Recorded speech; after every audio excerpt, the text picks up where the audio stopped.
नमस्कार दोस्तों, स्वागत करता हूं आप सभी लोगों का आप लोगों के अपने YouTube चैनल उत्तर पाठशाला में।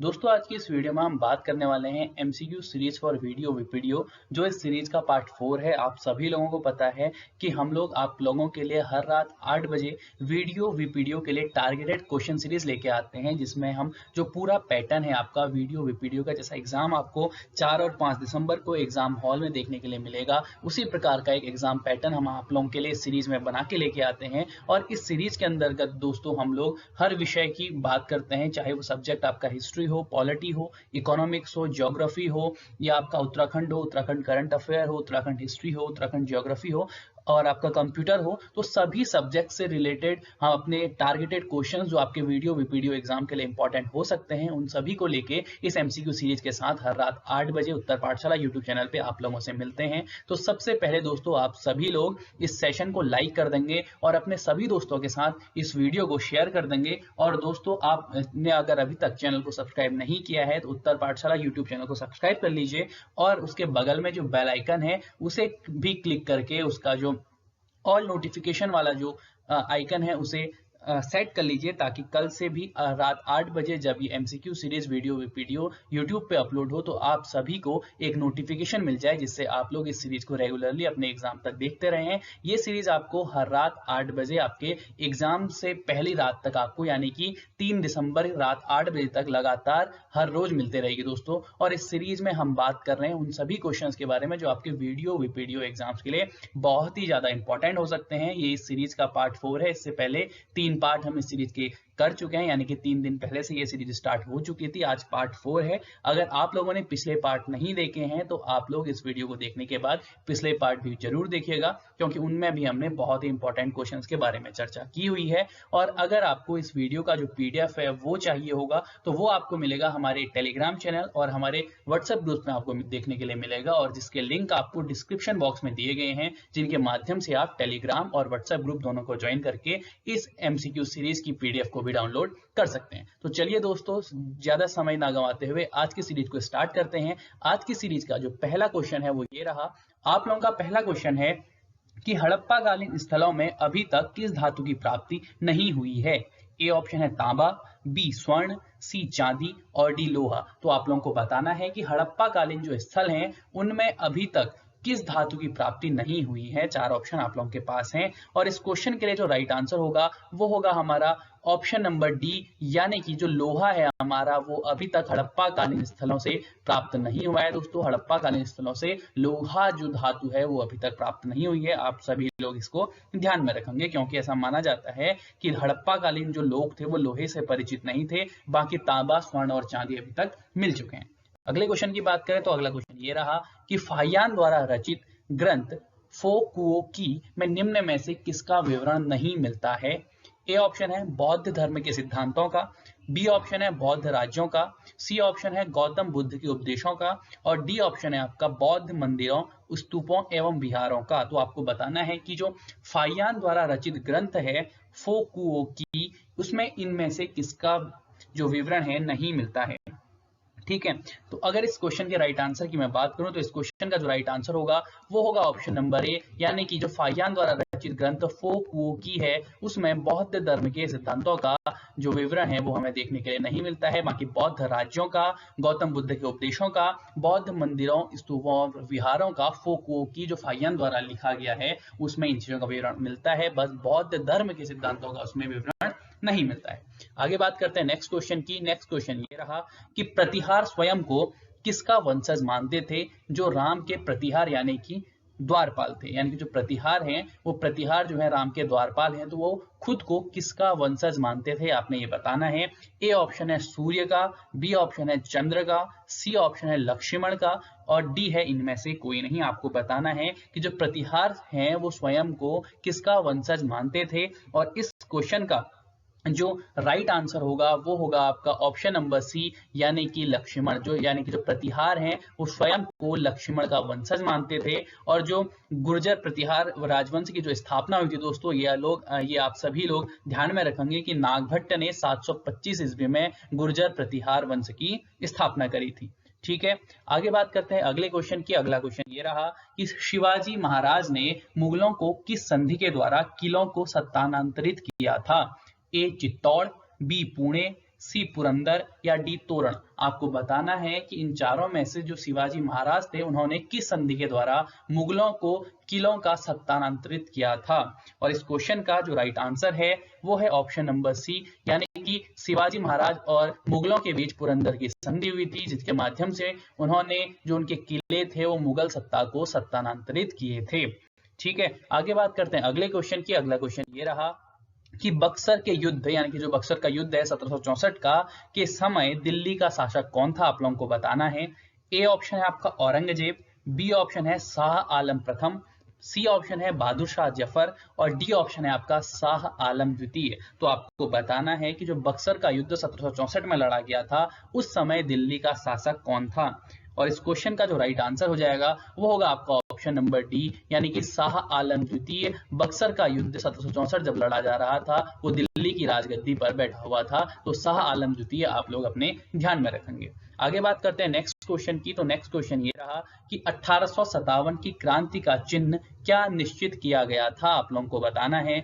ए ऑप्शन है आपका कमल एवं चपाती, बी ऑप्शन है कमल एवं गेंदा, सी ऑप्शन है आपका कमल एवं गुलाब और डी ऑप्शन है आपका चपाती एवं तलवार। तो आपको बताना है कि इन चारों में से कौन सा जो चिन्ह है वो 1857 की क्रांति में प्रयोग किया गया था। बहुत ही ज्यादा एग्जाम में पूछा जा चुका है सवाल, और यूके SSSC ने भी बहुत बार सवाल पूछ लिया है, तो शायद से आप सभी लोगों को इसका आंसर पता होगा। तो इस क्वेश्चन का जो राइट आंसर है वो है आपका ऑप्शन नंबर ए, यानी कि 1857 की जो क्रांति हुई थी उसका जो चिन्ह निश्चित किया गया था वो किया गया था कमल एवं चपाती को।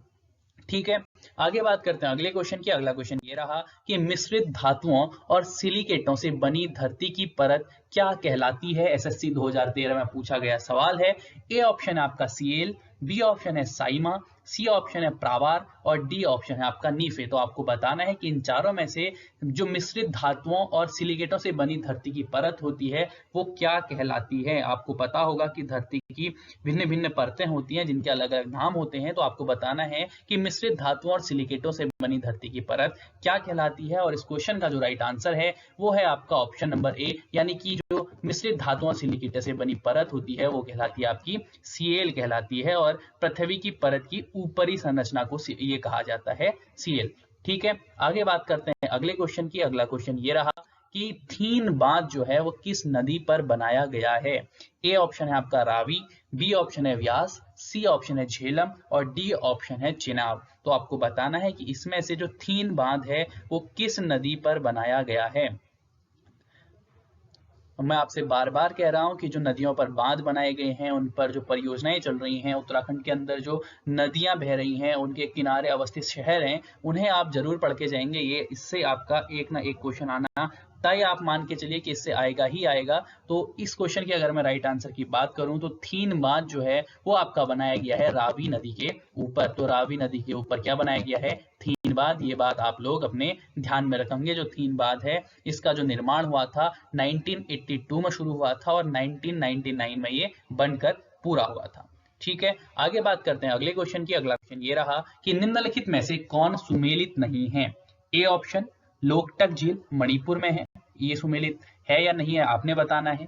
बी ऑप्शन सांभर झील राजस्थान, सी ऑप्शन लोनार झील महाराष्ट्र और डी ऑप्शन हुसैन सागर झील कर्नाटक। तो आपको बताना है कि इनमें से कौन सा सही सुमेलित नहीं है, आपको बताना है। ठीक है, लोकटक झील मणिपुर, सांभर झील राजस्थान, लोनार झील महाराष्ट्र और हुसैन सागर झील कर्नाटक। तो इस क्वेश्चन का जो राइट आंसर होगा वो होगा आपका ऑप्शन नंबर डी, यानी कि जो हुसैन सागर झील है वो कर्नाटक में नहीं है, इसलिए ऑप्शन नंबर डी इस क्वेश्चन के लिए राइट आंसर होगा। तो हुसैन सागर झील है, तो हुसैन सागर जो झील है वो हैदराबाद में है। और हैदराबाद में जो ये हुसैन सागर झील है ये एक प्राकृतिक झील नहीं है, ये एक कृत्रिम झील है। ये आप सभी लोग ध्यान में रखेंगे। बाकी की जो झील है, लोकटक झील मणिपुर में है, सांभर झील राजस्थान में है, लोनार झील महाराष्ट्र में है और हुसैन सागर झील कर्नाटक में ना होके कहाँ है दोस्तों? वो है आपकी हैदराबाद में। ये आप सभी लोग ध्यान में रखेंगे। आगे बात करते हैं अगले क्वेश्चन की। अगला क्वेश्चन ये रहा कि गंगा और ब्रह्मपुत्र की संयुक्त जलधारा किस नाम से जानी जाती है? SSC 2017 में पूछा जा चुका है। ए ऑप्शन है पद्मा, बी ऑप्शन है जमुना, सी ऑप्शन है मेघना और डी ऑप्शन है आपका सांगपो। तो आपको बताना है कि ये जब गंगा और ब्रह्मपुत्र आपस में मिल जाती हैं तो उनकी जो संयुक्त जलधारा होती है उसे क्या कहा जाता है। तो इस क्वेश्चन का जो राइट आंसर है वो है आपका ऑप्शन नंबर सी, यानी कि गंगा और ब्रह्मपुत्र के जब वो मिलन होता है उसके बाद जब वो आगे को अपनी यात्रा तय करती है तो उसे मेघना के नाम से जाना जाता है, इसलिए ऑप्शन नंबर सी इसका राइट आंसर होगा। आगे बात करते हैं अगले क्वेश्चन की। अगला क्वेश्चन ये रहा कि जो वन चक्रवातों के अवरोधकों का कार्य करते हैं वे वन कौन से हैं। एसएससी 2015 में पूछा जा चुका है। ए ऑप्शन है मैंग्रोव वन, बी ऑप्शन है मानसून वन, सी ऑप्शन है अल्पाइन वन और डी ऑप्शन आपका एवरग्रीन वन। तो आपको बताना है कि जो वन चक्रवातों के अवरोधकों का कार्य करते हैं वे कौन से वन होते हैं। ठीक है, और इस क्वेश्चन का जो राइट आंसर होगा वो होगा आपका ऑप्शन नंबर ए, यानी कि मैंग्रोव वन उन वनों को कहा जाता है जो वन चक्रवातों के अवरोधकों का कार्य करते हैं। ये जो वन होते हैं दोस्तों, इसमें जो पेड़ पौधे होते हैं वो खारे पानी में जो तटीय क्षेत्रों में ये वन पाए जाते हैं। ठीक है, और उन वनों को क्या कहा जाता है, मैंग्रोव वन कहा जाता है, जो वन चक्रवातों के अवरोधकों का कार्य करते हैं। ठीक है, तो जो खारे पानी में तटीय क्षेत्र होते हैं वहां ये वन पाए जाते हैं, ये बात आप लोग ध्यान में रखेंगे। आगे बात करते हैं अगले क्वेश्चन की। अगला क्वेश्चन ये रहा कि निम्नलिखित में से कौन सुमेलित नहीं है। A option Lipulekh Uttarakhand, B Nathula Arunachal Pradesh, C Rohtang Himachal Pradesh और डी पालघाट केरल। तो आपको बताना है कि इनमें से कौन सुमेलित नहीं है। ठीक है, तो ये दोस्तों दर्रे हैं, दर्रों से भी रिलेटेड एक क्वेश्चन यूके SSC जो वीडियो का आपका एग्जाम होना है उसमें आना तय है। तो आप लोग दर्रों को भी एक बार अच्छे से पढ़ लेंगे कि कौन सा दर्रा किसको आपस में जोड़ता है, कौन सा दर्रा कहाँ स्थित है, ये चीज की जानकारी आप लेकर जरूर जाएंगे। और अगर मैं बात करूं इस क्वेश्चन की, जो राइट आंसर होगा वो होगा आपका ऑप्शन नंबर बी, नाथुला जो है वो अरुणाचल प्रदेश में नहीं है, ये बात आप सभी लोग ध्यान में रखेंगे। बाकी लिपुलेख उत्तराखंड में है, रोहतांग हिमाचल प्रदेश में है, पालघाट केरल में है, लेकिन जो नाथुला दर्रा है दोस्तों वो अरुणाचल प्रदेश में नहीं है। नाथुला आपको देखने के लिए मिलता है सिक्किम राज्य में। ठीक है, सिक्किम राज्य में देखने के लिए मिलेगा आपको नाथुला दर्रा, ना कि अरुणाचल प्रदेश में। ठीक, आगे बात करते हैं अगले क्वेश्चन की। अगला क्वेश्चन ये रहा कि निम्नलिखित में से कौन सा युग्म सुमेलित नहीं, आपको बताना है। राष्ट्रीय उद्यान से जुड़ा हुआ एक क्वेश्चन है, मैं आपसे बार बार कह रहा हूं कि राष्ट्रीय उद्यान से बहुत बार क्वेश्चन बन चुका है आपके एग्जाम में, तो आप लोग ये बात भी ध्यान में रख के चलिएगा कि इस बार भी आने के बहुत ज्यादा चांसेस हैं। तो ए ऑप्शन है आपका गिर एशियाई शेर, बी केवलादेव साइबेरियन सारस, सी काजीरंगा एक सिंग वाला गैंडा और डी दचीगम हाथी। तो आपको बताना है कि इसमें से कौन सा युग्म सही सुमेलित नहीं है। आगे उस राष्ट्रीय उद्यान का नाम लिखा गया है और उसके बगल में डैश के बाद वो जो राष्ट्रीय उद्यान है किसके लिए प्रसिद्ध है वो लिखा गया है। तो आपको बताने कि इनमें से कौन सा युग्म सही सुमेलित नहीं है। अगर मैं बात करूं राइट आंसर की, तो इसका जो राइट आंसर होगा वो होगा दाचीगम, क्योंकि दाचीगम नेशनल पार्क जो है वो हाथी के लिए प्रसिद्ध नहीं है, क्योंकि जो दाचीगम नेशनल पार्क जो है वो प्रसिद्ध है दोस्तों आपका हंगुल, या जिसे कश्मीरी हिरण कहा जाता है, उसके घर के तौर पर उसे जाना जाता है। और दाचीगम नेशनल पार्क जो है वो आपका है जम्मू कश्मीर में, श्रीनगर में स्थित है दोस्तों, जम्मू कश्मीर के। ठीक है, तो दाचीगम नेशनल पार्क जो है वो हाथी के लिए प्रसिद्ध ना होके वो किसके लिए प्रसिद्ध है, कश्मीरी हिरण के लिए प्रसिद्ध है। बात करें गिर की, तो गिर राष्ट्रीय उद्यान जो है वो गुजरात में है और एशियाई शेर के लिए प्रसिद्ध है, बिल्कुल सही बात है। केवलादेव जो राष्ट्रीय उद्यान है वो राजस्थान में है और साइबेरियन सारस के लिए बहुत प्रसिद्ध है। और काजीरंगा नेशनल पार्क जो है ये आसाम में है और ये जो नेशनल पार्क है एक सींग वाले गैंडा के लिए बहुत ज्यादा प्रसिद्ध है। तो ऐसे ही आप लोग भी जो आपके राष्ट्रीय उद्यान है पूरे देश के, वन्य जीव अभ्यारण्य हैं, वाइल्ड लाइफ सेंचुरीज हैं, सभी चीजों को ध्यान में रख के अपने एग्जाम देने के लिए जाएंगे। आगे बात करते हैं अगले क्वेश्चन की। अगला क्वेश्चन ये रहा कि राष्ट्रपति और उपराष्ट्रपति के निर्वाचन में विवाद के मामलों को किसको प्रस्तुत किया जाता है, एसएससी में पूछा गया सवाल है। ए ऑप्शन है मुख्य निर्वाचन आयुक्त के सामने, बी ऑप्शन है संसद में, सी ऑप्शन है भारत का जो उच्चतम न्यायालय है उसके सामने, या डी ऑप्शन है इनमें से कोई नहीं। आपको बताना है कि राष्ट्रपति और उपराष्ट्रपति के निर्वाचन में विवाद के मामलों को किसके सम्मुख इसमें से प्रस्तुत किया जाएगा। ठीक है, तो इस क्वेश्चन का जो राइट आंसर होगा आपका होगा ऑप्शन नंबर सी, यानी कि भारत का उच्चतम न्यायालय जो है, यानी कि जो सुप्रीम कोर्ट है, यदि राष्ट्रपति और उपराष्ट्रपति के निर्वाचन में विवाद के मामलों को सुप्रीम कोर्ट में प्रस्तुत किया जाएगा। जो हमारा संविधान है उसके अनुच्छेद 71 के तहत यह प्रावधान किया गया है कि राष्ट्रपति और उपराष्ट्रपति के चुनाव से संबंधित किसी विवाद के समाधान के लिए सुप्रीम कोर्ट ही उस पर क्या करेगा, निर्णय करेगा। ये आपके संविधान के अनुच्छेद 71 के अंतर्गत कहा गया है। तो आप लोग ये बात ध्यान में रखेंगे कि राष्ट्रपति और उपराष्ट्रपति के निर्वाचन में अगर कोई विवाद होगा तो उसका निर्णय कौन लेगा, सुप्रीम कोर्ट लेगा, ना कि मुख्य निर्वाचन आयुक्त। ठीक है, आगे बात करते हैं अगले क्वेश्चन की। अगला क्वेश्चन ये रहा कि किसी राज्य में राज्यपाल की नियुक्ति संविधान के अनुच्छेद कितने के अनुसार हो सकती है। राज्य में राज्यपाल की नियुक्ति किसके अनुसार होगी। ए ऑप्शन है आपका 153 के तहत, बी है 154 के तहत, सी है 155 के तहत और डी ऑप्शन है आपका 156 के तहत। और इस क्वेश्चन का आंसर तो आप देंगे ही साथ अभी हाल ही में उत्तराखंड के नए गवर्नर बने हैं, क्योंकि बेबी रानी मौर्य ने अपने पद से इस्तीफा दे दिया था। तो अभी वर्तमान में उत्तराखंड के गवर्नर कौन है, आप लोग कॉमेंट बॉक्स में कॉमेंट करके भी मुझे बताएंगे। और अगर किसी राज्य में राज्यपाल की नियुक्ति के लिए जो संविधान का अनुच्छेद है उसकी मैं बात करूं तो ऑप्शन नंबर सी इसका राइट आंसर होगा, यानी कि राज्यपाल की नियुक्ति आपके संविधान के 155वें अनुच्छेद के तहत होती है। ये बात आप लोग ध्यान में रखेंगे।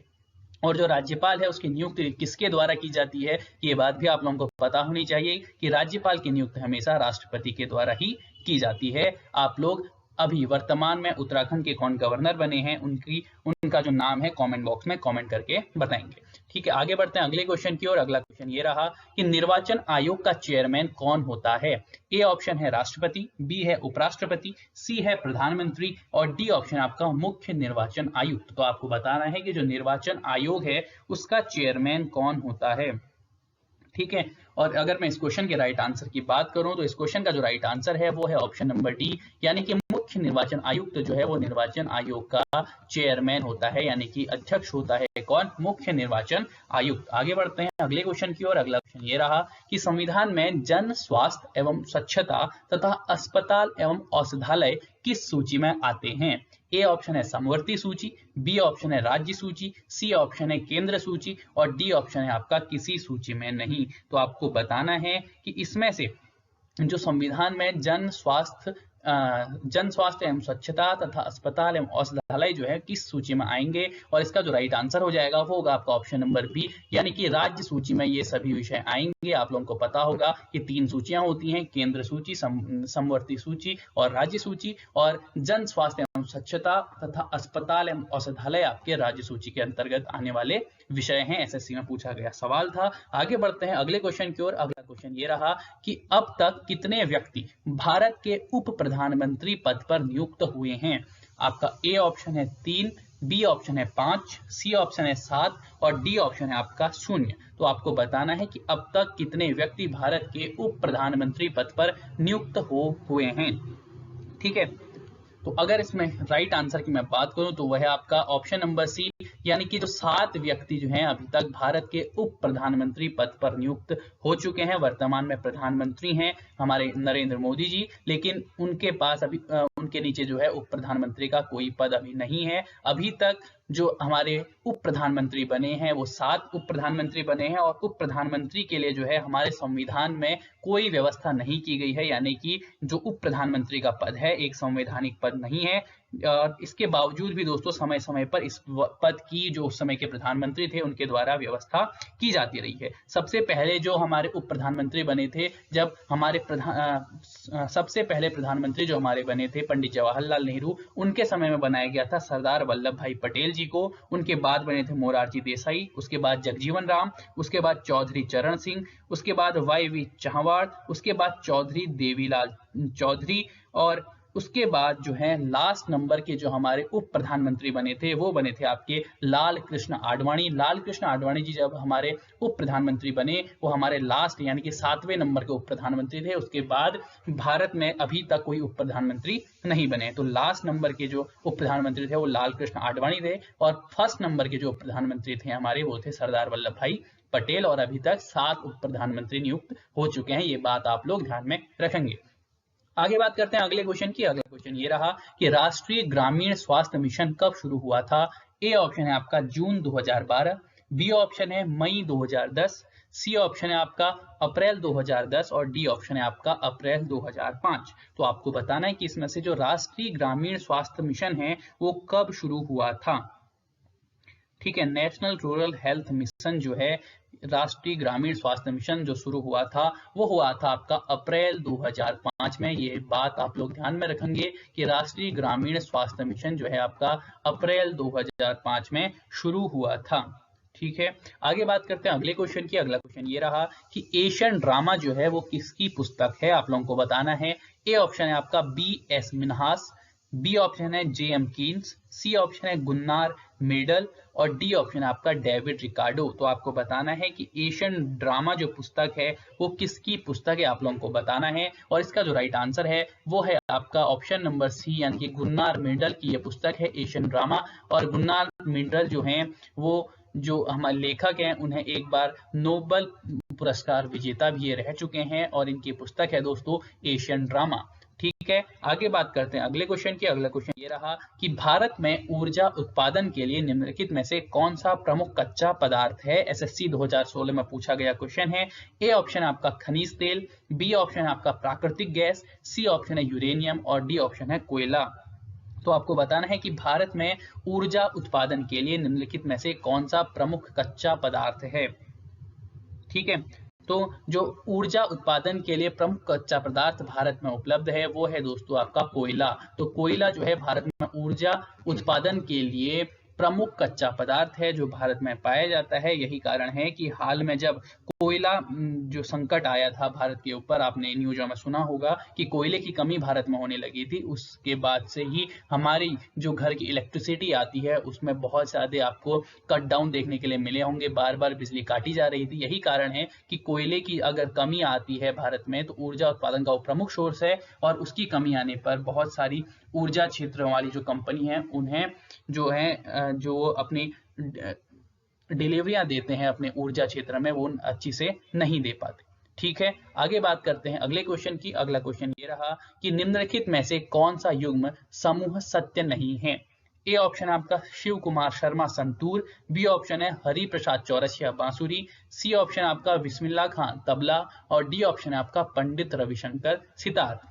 तो आपको बताना है कि इनमें से कौन सा युग्म सही नहीं है। एक तरफ आपको दिए गए हैं वाद्य यंत्र और दूसरे तरफ दिए गए हैं आपको वादक। तो आपको बताना है कि इनमें से कौन सा युग्म सही सुमेलित नहीं है और इस क्वेश्चन का जो राइट आंसर होगा वो होगा ऑप्शन नंबर सी, यानी कि जो बिस्मिल्लाह खां है, बिस्मिल्लाह खां जो है वो तबला से संबंधित नहीं है। आप लोगों ने पढ़ा होगा आपने कि स्कूल बुक्स में एक चैप्टर भी ये है। और बिस्मिल्लाह खां जो है वो तबले से नहीं बल्कि शहनाई वादक से संबंधित है और बिस्मिल्लाह खां भारत रत्न से भी सम्मानित हो चुके हैं। तो बिस्मिल्लाह खां तबले से नहीं शहनाई वादक से संबंधित हैं और शिव कुमार शर्मा संतूर से संबंधित हैं, बिल्कुल सही है। हरिप्रसाद चौरसिया बांसुरी से और पंडित रविशंकर जो हैं वो सितार से संबंधित हैं। ये बात आप सभी लोग ध्यान में रखेंगे। आगे बढ़ते हैं अगले क्वेश्चन की ओर। अगला क्वेश्चन ये रहा कि यूनिक्स नामक ऑपरेटिंग प्रणाली विशेष रूप से किस हेतु के लिए प्रयोग में लाई जाती है। ए ऑप्शन आपका डेस्कटॉप कंप्यूटर, बी ऑप्शन है लैपटॉप कंप्यूटर, सी ऑप्शन है सुपर कंप्यूटर और डी ऑप्शन आपका वेब सर्वर्स। तो आपको बताना है कि जो यूनिक्स नामक ऑपरेटिंग प्रणाली है वो इनमें से किस चीज के लिए प्रयोग में लाई जाती है। और इस क्वेश्चन का जो राइट आंसर हो जाएगा वो होगा आपका ऑप्शन नंबर डी, यानी कि वेब सर्वर्स के लिए। तो यूनिक्स नामक जो ऑपरेटिंग प्रणाली होती है वो वेब सर्वर्स के लिए हम लोग प्रयोग में लाई जाती है। आगे बात करते हैं अगले क्वेश्चन की। अगला क्वेश्चन ये रहा कि अंतरराष्ट्रीय ओलंपिक संस्था का जो मुख्यालय है वो कहाँ है। ए ऑप्शन है जेनेवा, बी ऑप्शन है लोसाने, सी ऑप्शन है आपका बर्ने और डी ऑप्शन आपका ओस्लो। तो आपको बताना है कि जो अंतरराष्ट्रीय ओलंपिक संस्था है उसका जो मुख्यालय है वो कहाँ है। ठीक है, हाल ही में ओलंपिक खेल समाप्त हुए हैं और आप लोग पेपर में जाने से पहले ओलंपिक खेलों से रिलेटेड जो भी आपके क्वेश्चन बन सकते हैं, कब उसकी शुरुआत हुई, भारत ने अभी तक कितने गोल्ड उसमें जीते हैं, इस बार का जो भारत का प्रदर्शन था उसमें कितने उनने गोल्ड जीते थे, और ओलंपिक के साथ साथ पैरा ओलंपिक के बारे में भी आप लोग पढ़ के जरूर जाएंगे। एक क्वेश्चन आपकी बनने की इस टॉपिक से भी संभावना है। अगर करंट अफेयर पे थोड़ी कोई क्वेश्चन आएगा तो ओलंपिक से बनने की उसकी संभावना है। तो अंतरराष्ट्रीय ओलंपिक संस्था का जो मुख्यालय है वो है आपका option number B Lausanne. Lausanne जो है वो स्विट्जरलैंड में है। तो लोसाने में आपका है अंतरराष्ट्रीय ओलंपिक संस्था का मुख्यालय, जिसकी स्थापना दोस्तों 23 जून 1894 को पेरिस फ्रांस में हुई थी दोस्तों। ठीक है, अंतरराष्ट्रीय ओलंपिक जो संस्था है उसकी स्थापना कब हुई थी, 23 जून 1894 को पेरिस फ्रांस में, और इसका जो मुख्यालय है वो कहाँ है, लोसाने स्विट्जरलैंड में। अगला क्वेश्चन ये रहा कि उत्तराखंड में शिवालिक श्रेणियों के दक्षिण में स्थित भ्रंश रेखा को क्या कहा जाता है? ए ऑप्शन है हिमालय पार भ्रंश, बी ऑप्शन है मुख्य मध्य भ्रंश, सी ऑप्शन है मुख्य सीमा भ्रंश और डी ऑप्शन आपका हिमालयी अग्र भ्रंश। तो आपको बताना है कि जो उत्तराखंड में शिवालिक श्रेणियां हैं उनके दक्षिण में स्थित जो भ्रंश रेखा है उसे इनमें से क्या कहा जाता है। अगर मैं बात करूं इसके राइट आंसर की, तो इस क्वेश्चन का जो राइट आंसर है वो है दोस्तों आपका ऑप्शन नंबर डी, यानी कि हिमालयी अग्र भ्रंश उसे कहा जाता है। जो उत्तराखंड में शिवालिक श्रेणियों के दक्षिण में स्थित भ्रंश लिखा है उसे क्या कहा जाता है? हिमालयी अग्र भ्रंश कहा जाता है। आगे बात करते हैं अगले क्वेश्चन की। अगला क्वेश्चन ये रहा कि उत्तराखंड में भारतीय रिजर्व बैंक का उप कार्यालय स्थापित किया गया था, किस तिथि में उसको स्थापित किया गया था, आप लोगों को बताना है। ए ऑप्शन है आपका अप्रैल 2002, बी ऑप्शन है मई 2004, सी ऑप्शन है जून 2006 और डी ऑप्शन है आपका जुलाई 2007। तो आपको बताना है कि उत्तराखंड में जो भारतीय रिजर्व बैंक का उप कार्यालय स्थापित किया गया था वो कब स्थापित किया गया था, आप लोगों को बताना है। ठीक है, तो उत्तराखंड में भारतीय रिजर्व बैंक का जो उप कार्यालय खोला गया था वो ऑप्शन नंबर सी यानी कि जून 2006 में खोला गया था। ये बात आप सभी लोग ध्यान में रखेंगे कि जून 2006 में भारतीय रिजर्व बैंक का उप कार्यालय उत्तराखंड में स्थापित किया गया था। आगे बात करते हैं अगले क्वेश्चन की। अगला क्वेश्चन ये रहा कि जो जागर नृत्य है वो किससे संबंधित है। ए ऑप्शन है आपका राम सीता, बी ऑप्शन है आपका विष्णु लक्ष्मी, सी ऑप्शन है शिव पार्वती और डी ऑप्शन है आपका क्षेत्रीय देवी देवता। तो आपको बताना है कि जो जागर नृत्य है वो इनमें से किससे संबंधित है। तो उत्तराखंड के जो भी लोक नृत्य हैं वो आप लोग देख के जाएंगे। इससे पहले जो आपका कनिष्ठ सहायक का जो एग्जाम हुआ था उसमें आपका जो छोलिया नृत्य होता है उसके बारे में पूछा गया था। तो छोलिया नृत्य किस रूप का एक नृत्य है वो आपसे पूछा गया था। तो इस प्रकार से जो भी उत्तराखंड के लोक नृत्य हैं आप लोगों को भी जरूर देख के जाइएगा। अगर मैं बात करूं जागर नृत्य की तो वो संबंधित है दोस्तों क्षेत्रीय देवी देवताओं से, क्षेत्रीय देवी देवताओं से संबंध रखता है जागर नृत्य। आगे बात करते हैं अगले क्वेश्चन की। अगला क्वेश्चन ये रहा कि 2011 की जनगणना के अनुसार उत्तराखंड में सर्वाधिक जनसंख्या वाला जिला कौन सा है, आपको बताना है। ए ऑप्शन है चंपावत, बी है रुद्रप्रयाग, सी है हरिद्वार और डी है देहरादून। तो आपको बताना है कि 2011 की जनगणना के अनुसार उत्तराखंड में सर्वाधिक जनसंख्या वाला जिला इनमें से कौन सा है। और ऑप्शन आप यानी कि जो राइट आंसर है आपका वो है आपका ऑप्शन नंबर डी, देहरादून जो है वो 2011 की जनगणना के अनुसार उत्तराखंड में सर्वाधिक जनसंख्या वाला जिला है। और दोस्तों आप लोग एग्जाम में जाने से पहले ये 2011 की जो जनगणना थी इससे रिलेटेड क्वेश्चन भी आप लोग जरूर देख के जाइएगा, क्योंकि 2021 वाली जो जनगणना है वो अभी रिलीज नहीं हुई है। लेकिन और जो आपका जो एग्जाम है उसमें जो भी जनगणना यानी कि जो भी आपसे इस टाइप के जो सवाल पूछता है वो 2011 की जनगणना से रिलेटेड ही पूछता है। अभी पिछला जो कनिष्ठ सहायक का एग्जाम हुआ था उसमें ये भी पूछा गया था कि सबसे छोटा जिला कौन सा है, नवीनतम जिला कौन सा है, इस टाइप के जो क्वेश्चंस होते हैं। और 2011 की जनगणना के अनुसार सबसे ज्यादा जनसंख्या कहाँ थी, सबसे कम जनसंख्या कहाँ थी और कहाँ जो लिंगानुपात कम था, कहाँ लिंगानुपात ज्यादा था। तो इस टाइप के जो भी क्वेश्चन है आपके 2011 की जनगणना के अनुसार वो आप लोग देख के जाएंगे। आगे बात करते हैं अगले क्वेश्चन की। अगला क्वेश्चन ये रहा कि अल्मोड़ा जिले में स्थित जो खगमरा किला है उसका निर्माण किसने कराया था। ए ऑप्शन है आपका कल्याणचंद, बी ऑप्शन है आपका रुद्रचंद, सी ऑप्शन है आपका भीष्मचंद और डी ऑप्शन है आपका महेंद्रचंद। तो आपको बताना है कि अल्मोड़ा जिले में स्थित खगमरा किला जो है उसका निर्माण इनमें से किसने कराया था। तो इसका जो राइट आंसर है वो आपका ऑप्शन नंबर सी यानी कि जो भीष्मचंद था उसने ही अल्मोड़ा जिले के स्थित खगमरा किले का निर्माण कराया था। ये बात आप सभी लोग ध्यान में रखेंगे कि खगमरा किला अल्मोड़ा में भीष्मचंद के द्वारा बनाया गया था। आगे बात करते हैं अगले क्वेश्चन की। अगला क्वेश्चन ये रहा कि किस ताल को कंकाली ताल कहा जाता है, आप लोगों को बताना है। ए ऑप्शन है हेमकुंड, बी ऑप्शन है होमकुंड, सी ऑप्शन है सप्तकुंड और डी ऑप्शन है आपका रूपकुंड। तो आपको बताना है कि इनमें से किस ताल को कंकाली ताल कहा जाता है। और इस क्वेश्चन का जो राइट आंसर है वो है आपका ऑप्शन नंबर डी यानी कि रूपकुंड। यानी कि जो कंकाली ताल कहा जाता है वो रूपकुंड को ही कहा जाता है। आगे बात करते हैं अगले क्वेश्चन की। अगला क्वेश्चन ये रहा कि महाभारत में वर्णित नंदन कानन को वर्तमान में क्या कहा जाता है। यानी कि महाभारत में जिसे नंदन कानन कहा गया है उसका अभी का नाम क्या है। ए ऑप्शन आपका दयारा बुग्याल, बी ऑप्शन है आपका फूलों की घाटी, सी ऑप्शन है आपका बेदनी बुग्याल और डी ऑप्शन है आपका हर की दून। तो आपको बताना है कि जो नंद कानन जो महाभारत में वर्णित स्थान है उसका वर्तमान नाम क्या है। और इसका जो राइट आंसर है वो है आपका फूलों की घाटी, यानी कि फूलों की घाटी जो कहाँ है, चमोली में स्थित है, वही क्या कहा गया है, महाभारत में नंदन कानन उस क्षेत्र को कहा गया है, आप लोग ध्यान में रखेंगे। आगे बात करते हैं अगले क्वेश्चन की। अगला क्वेश्चन ये रहा कि भोटिया जनजाति का क्या लोकगीत है, आप लोगों को बताना है। ए ऑप्शन है तुवेरा, बी ऑप्शन है बाजू, सी ऑप्शन है तिमली और डी ऑप्शन है ये सभी। तो आपको बताना है कि इनमें से कौन भोटिया जनजाति का लोकगीत है, और इस क्वेश्चन का जो राइट आंसर है वो है आपका ऑप्शन नंबर डी, ये सभी, यानी कि तुवेरा हो गया, बाजू हो गया, तिमली हो गया, ये सभी क्या हैं दोस्तों, भोटिया जनजाति के लोकगीत हैं, आप लोग ध्यान में रखेंगे। आगे बात करते हैं अगले क्वेश्चन की। अगला क्वेश्चन ये रहा कि प्रसिद्ध पुस्तक ब्रिटिश कुमाऊं गढ़वाल के लेखक कौन है, आप लोगों को बताना है। महिला सब इंस्पेक्टर 2016 में पूछा गया ये सवाल है। तो प्रसिद्ध पुस्तक जो है ब्रिटिश कुमाऊं गढ़वाल के लेखक आपको बताना है। ए ऑप्शन है एस रावत, बी ऑप्शन है प्रकाश पंत, सी ऑप्शन है डॉक्टर आर एस्टोलिया और डी ऑप्शन आपका डॉक्टर शेखर पाठक। तो आप लोगों को बताना है कि जो ब्रिटिश कुमाऊं गढ़वाल है उसके लेखक कौन है। ठीक है, तो इस क्वेश्चन का जो राइट आंसर है वो है आपका ऑप्शन नंबर सी, यानी कि डॉक्टर आर एस्टोलिया के द्वारा लिखी गई है आपकी पुस्तक ब्रिटिश कुमाऊं गढ़वाल, जो बहुत ही प्रसिद्ध पुस्तक है। तो डॉक्टर आर एस्टोलिया उसके लेखक हैं, आप लोग ये बात को ध्यान में रखेंगे। आगे बात करते हैं अगले क्वेश्चन की। कुमाऊं के कालू सिंह मेहरा ने किस नाम का गुप्त संगठन बनाया था, तो आप लोगों को बताना है कि जो कालू सिंह मेहरा थे उनके द्वारा किस नाम का गुप्त संगठन बनाया गया था। ए ऑप्शन है आपका कुमाऊं सभा, बी ऑप्शन आपका प्रेम सभा, सी ऑप्शन आपका क्रांतिवीर और डी ऑप्शन आपका डिबेटिंग क्लब। तो आप लोगों को बताना है कुमाऊं के कालू सिंह मेहरा ने किस नाम का गुप्त संगठन बनाया था। ठीक है, तो कुमाऊं सभा, प्रेम सभा, क्रांतिवीर, डिबेटिंग क्लब, ये आज के सेशन का लास्ट क्वेश्चन है, इसका आंसर आप लोग देंगे। और इस क्वेश्चन का जो राइट आंसर है वो है आपका ऑप्शन नंबर सी, क्रांतिवीर। तो कुमाऊं के जो कालू सिंह मेहरा थे उनके द्वारा जो गुप्त संगठन बनाया गया था वो बनाया गया था दोस्तों क्रांतिवीर। ये बात आप सभी लोग ध्यान में रखेंगे।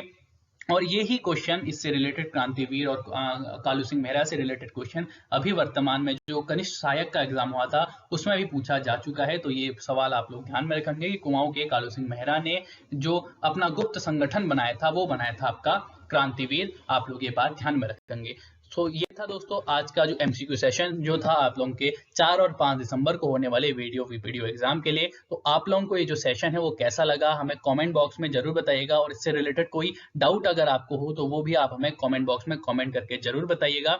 बाकी ये बताइएगा कि जो भी आपसे क्वेश्चन इसमें पूछे गए उनका जो लेवल है वो आपको कैसा देखने के लिए मिला, यानी कि क्या लेवल आपको लगा उस चीज का, वो आप भी हमें कमेंट बॉक्स में कमेंट करके जरूर बताइएगा। और अगर आपको इसकी पीडीएफ चाहिए तो आपको पीडीएफ मिलेगी हमारे टेलीग्राम और व्हाट्सएप ग्रुप्स में, जिसके लिंक आपको डिस्क्रिप्शन बॉक्स में दिए गए हैं, जिनके माध्यम से आप हमारे टेलीग्राम और व्हाट्सएप ग्रुप दोनों को ज्वाइन कर सकते हैं। So thank you, till next video.